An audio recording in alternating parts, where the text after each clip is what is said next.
Assalamualaikum warahmatullahi wabarakatuh. Perkenalkan, nama saya Farlufi Priyandini, NIM 2374 kelas AB. Di sini saya akan menjelaskan tentang akuntansi internasional, yaitu jelaskan maksud dari perubahan harga, bagaimana hubungan antara akuntansi perubahan harga dengan laporan keuangan, dan bagaimana dampak dari perubahan harga terhadap laporan keuangan. Oke.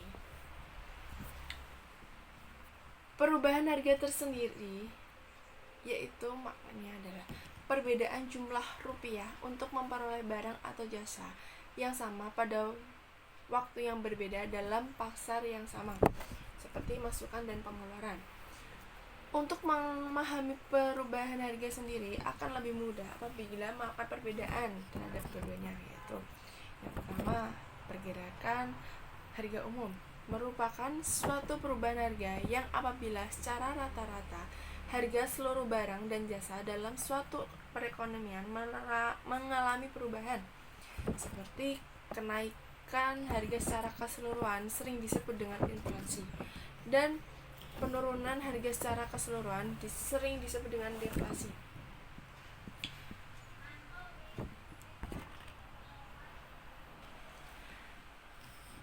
Pergerakan harga spesifik merupakan suatu kondisi perubahan harga apabila harga barang atau jasa tertentu berubah seiring naik turunnya permintaan dan penawaran.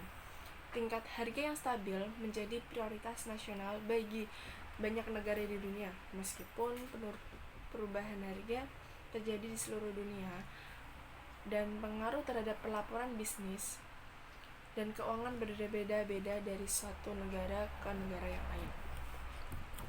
Secara umum, laporan keuangan disusun berdasarkan nilai historis dengan asumsi bahwa nilai tukar stabil. Kondisi inflasi menyebabkan penyusunan laporan keuangan berdasarkan nilai historis tidak mencerminkan adanya perubahan daya beli. Sebagai konsekuensinya, jika terjadi perubahan daya beli, maka laporan keuangan secara ekonomis tidaklah relevan dan andal dalam penyajiannya. Dalam kondisi inflasi laba atau rugi yang dihasilkan informasi akuntansi atas dasar nilai historis tidak menggambarkan perubahan status ekonomi perusahaan yang sesungguhnya dan perubahan harga, seperti turunnya daya beli uang, mengakibatkan laporan keuangan tersebut tidak dapat menghasilkan informasi yang sesuai dengan daya beli yang ada, sehingga akuntansi konvensional perlu dilengkapi data daya beli dengan cara yang layak. Berikutnya yaitu jelaskan maksud dari standar audit akuntansi global. Standar akuntansi internasional digunakan sebagai hasil dari ada 3, yaitu yang pertama perjanjian internasional atau politik, yang kedua yaitu kepatuhan secara sukarela, yang ketiga yaitu keputusan oleh badan pembuat standar akuntansi internasional. Banyak orang sekarang yakin bahwa penggabungan internasional merupakan hal yang penting untuk mengurangi peraturan yang merintangi sehingga menjadikan usaha pengalaman modal lintas batas lebih mudah. Perdebatan sekarang tidak ada lagi mengenai bagaimana melakukan penggabungan atau apakah harus melakukan penggabungan. Meskipun perbedaan negara dalam faktor lingkungan yang mempengaruhi pengembangan akuntansi internasional masih ada, sistem pelaporan keuangan dan bergabung seiring dengan pasar modal internasional yang lebih berorientasi pada investor. Badan Standar Akuntansi Internasional sedang berada di pusat pergerakannya sekarang ini. Sulit untuk menangani masalah peraturan dalam pasar modal dan bursa saham tanpa mempertimbangkan penggabungan prinsip akuntansi atau pengungkapan dan atau audit. Yang berikutnya yaitu ada apa saja sih keempat langkah penting dalam melakukan analisis strategi bisnis dengan menggunakan laporan keuangan, dan mengapa pada setiap langkah analisis dalam konteks lintas negara lebih sulit daripada analisis negara tunggal. Yaitu ada 4.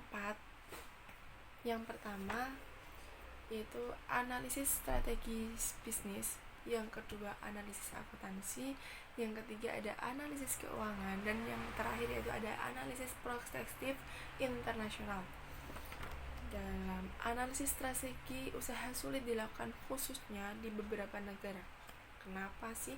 Karena kurang adanya informasi mengenai perkembangan makroekonomi. Memperoleh informasi mengenai industri juga sukar dilakukan di banyak negara, dan jumlah serta kualitas informasi perusahaan yang sangat berbeda-beda. Sehingga dalam menganalisis akuntansi terhadap lintas negara terdapat kesulitan memperoleh informasi yang diperlukan. Dan yang keempat yaitu ada sebutkan kesulitan dalam perencanaan dan pelaksanaan sistem evaluasi performa dalam perusahaan internasional. Yaitu yang pertama ada kesulitan dalam jarak yang disebabkan oleh keadaan geografi. Komunikasi informasi secara formal umum menggantikannya kontak pribadi antara manajer operasi lokal dengan manajer kantor pusat. Yang kedua yaitu ada merancang informasi perusahaan yang memungkinkan pada manajer keuangan untuk memberikan respon yang tepat terhadap fenomena kompetisi global. Kondisi terus berubah karena diregulasi pasar dan pengurangan hambatan relatif. Perusahaan semakin mampu untuk memasuki pasar-pasar luar negeri baik secara langsung maupun tidak langsung untuk melalui usaha patungan, aliansi strategi, dan bentuk kerjasama lainnya. Yang ketiga yaitu ada masalah informasi.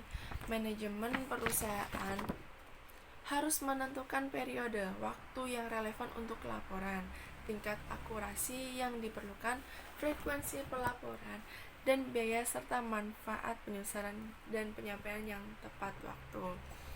Yang keempat yaitu ada mempertimbangkan prioritas operasi yang ada. Yang kelima yaitu ada menentukan area yang memiliki kinerja yang tidak seperti yang diharapkan. Yang berikutnya yaitu ada mengalokasikan sumber-sumber daya perusahaan yang terbatas dengan produktif. Yang berikutnya yaitu ada mengevaluasi kinerja manajemen.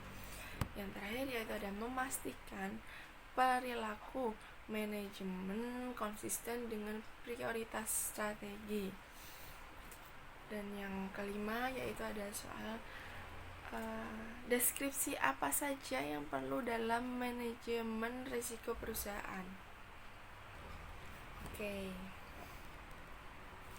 Dalam manajemen risiko terdapat beberapa kegiatan pendukungnya yang bisa dilakukan, yaitu beberapa hal di dalamnya yaitu identifikasi, perencanaan, serta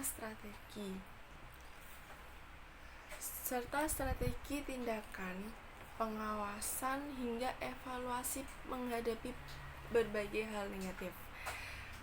Mengapa? Karena itulah manajemen risiko dalam sebuah perusahaan sangatlah penting. Dan yang terakhir yaitu ada jelaskan maksud dari penetapan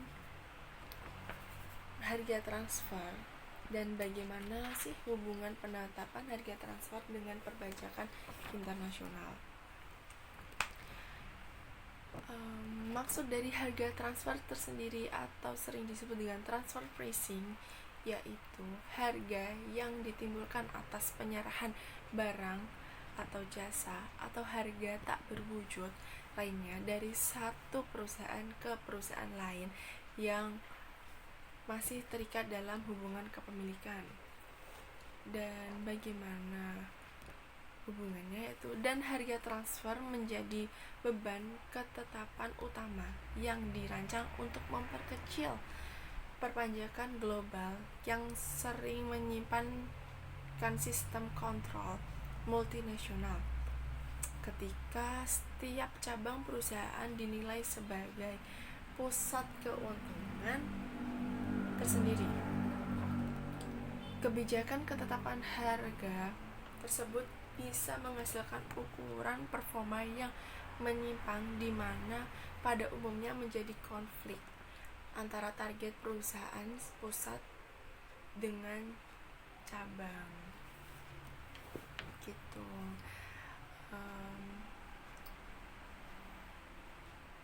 Demikian penjelasan materi tentang akuntansi internasional. Apabila ada kesalahan kata atau salah pengucapan, saya mohon maaf. Wassalamualaikum warahmatullahi wabarakatuh.